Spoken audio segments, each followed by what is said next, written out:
So we took a look at, to start with, at populations, and then we spoke about how to sample a population. And now we're going to drill down even further and talk about how to survey a sample, what to ask, how to ask it, and so forth. So let's take a look at two types of questions that you may be asked or can administer in a survey. One of them is called a closed-ended question. Here's an example. Do you think adding additional features will make the product better? And you've got a sliding scale. So this scale, you can move back and forth to answer that question. This is called closed-ended because you can only opt for these 5 options. There's nothing in between. You can't tell them about why you think the feature is better, anything like that. So it has distinct answers and you have only a limited choice. They're typically yes or no answers, or a multiple choice question would have distinct answers, or this one which has a scale included. So those are examples of closed-ended questions. Open-ended questions have a different look and a different purpose. Here's an example. What do you like most about this product? Open-ended. Everybody will answer that a little bit differently. So your open-ended questions, you are not placing any limits on how to respond.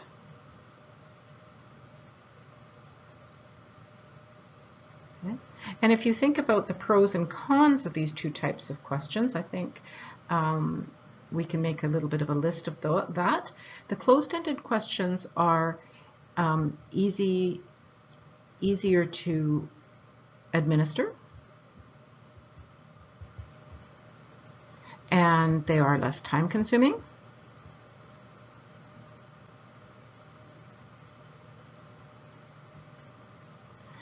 And it's easier to read the results, especially if you've got a large sample, hundreds and hundreds of people that you are asking the question of. If you have it as a multiple choice questionnaire, it's easy to read the result. And on the open-ended questions, the pros are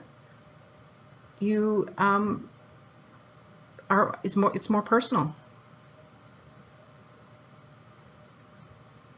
You might get more information by listening to somebody that is describing a situation than just answering a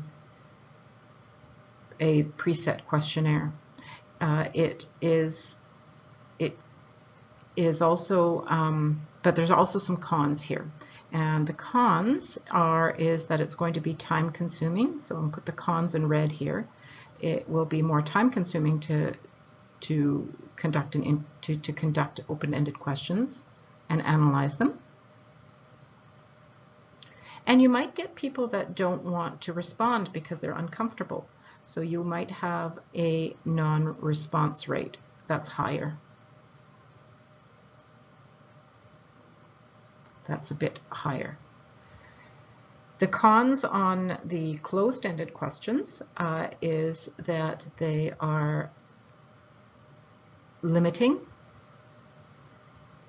You might not get a real picture of how people feel about the question you're asking, so it's less personal. So what are the different types of ways that you can actually conduct a survey? One of the ways is that you can do it in an interview process. And interview processes make the whole thing very personal. And you can easily ask follow-up questions.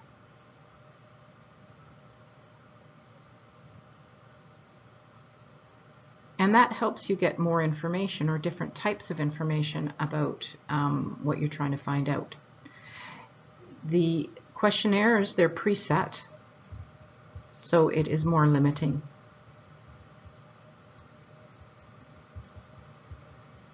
think of an online questionnaire that you're asking, and the interviewer is going to just analyze the results later. You're not going to get the back and forth that you would in an interview. However, it saves money because it's going to take way less time, and it saves time. So if you're doing a big survey, then a questionnaire might be the better way to go versus an interview. It also, in interview, you might have problems with people not wanting, getting personal it can go both ways. It can be something that is empowering and you will get more information, or if the person feels uncomfortable, they'll answer actually less than they would in a questionnaire. So it could be that the subject is difficult and that will cause what you call a no response rate. So they decide not to answer and to go up. So there's a couple of pros and cons for the different types of questionnaire, to different ways of collecting information for a survey, and I'm sure that you can add to that list yourself. So we've classified surveys questions as open-ended questions and closed-ended questions. We've talked about having questionnaires versus interviews, and then there's another way I want you to be able to look at surveys and classify them. So take a look at this next example. It wants to, a researcher asks about teenagers' views on smoking cigarettes in October 2017. So they are asking at a very specific time, and that has a special name. It's called a cross-sectional survey. So it takes a snapshot in time and interviews a group of people about that. So this describes what a cross-sectional survey is. Now let's reframe the survey and say, all right, instead of wanting to find out about teenagers' views in October 2017, we want to know what teenagers' how they have changed about cigarettes since the 60s to the present. So we want to take a longer view and say, well, what's changed about how teenagers feel about smoking and cigarettes? That is called a longitudinal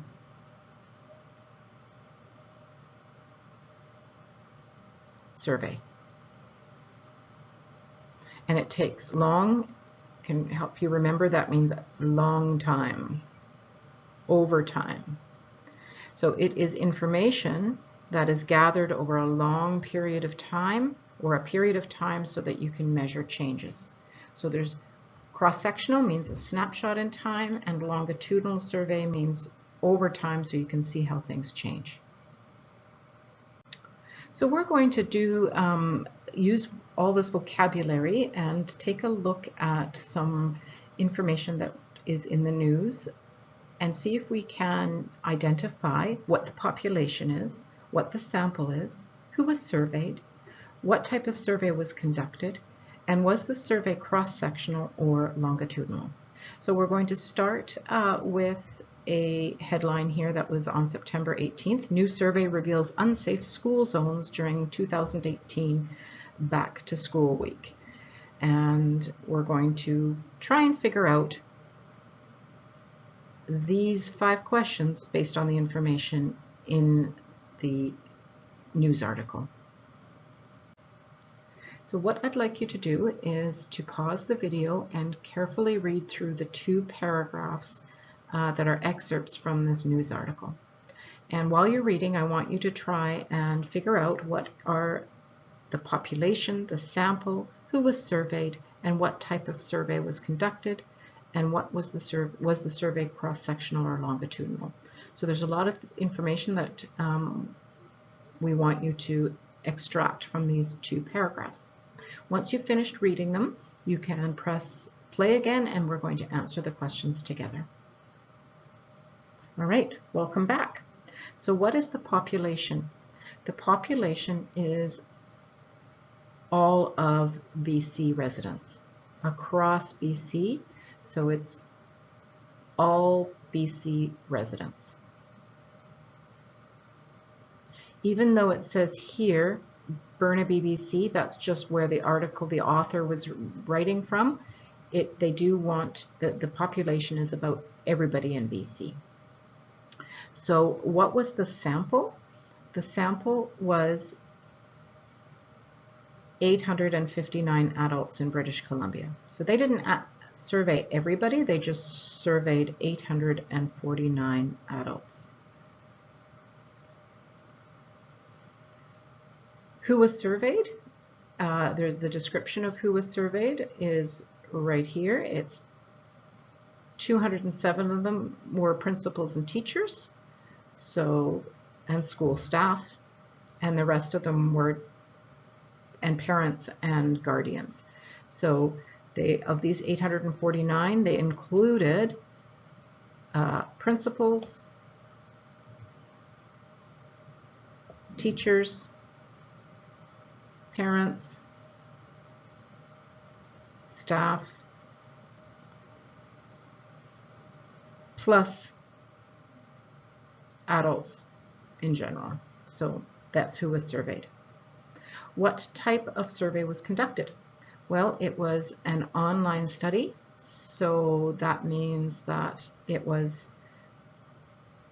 probably a questionnaire, but there's a bit of a guess there, but we can say that it was an online study. The online study could have been in terms of a live chat kind of interview, but that doesn't happen too often, so I would say it was probably a questionnaire. Was the survey cross-sectional or longitudinal? So cross-sectional means a snapshot in time, and this is longitudinal means over time. So I think that based on this information here, September 7th to 10th, it's just that snapshot that they used. They didn't do it for all of September, or they didn't do it for every September from 2016, 17, 18. We can safely say that it's cross-sectional. It's a snapshot in time. Now, just because we don't want to leave you hanging, we're not. I just wanted to share the results with you that the survey found, and it's quite interesting results, I think. So 80% of people were witnessed speeding. 80% of the people surveyed witnessed speeding. 73% witnessed not stopping at crosswalks. And surprisingly, 78% saw parents encouraging their kids to do unsafe things, such as crossing in a non-designated area. So parents weren't being really good role models. 74% report no improvement in key driving behaviors. And there's ignoring of traffic rules and such. And this, my goodness, staggering 56% witnessed at least one near miss. And this is all in the back to school week. So not that I'm asking you to analyze the results, I just wanted to share them since you've done so much reading about the topic in the last slide.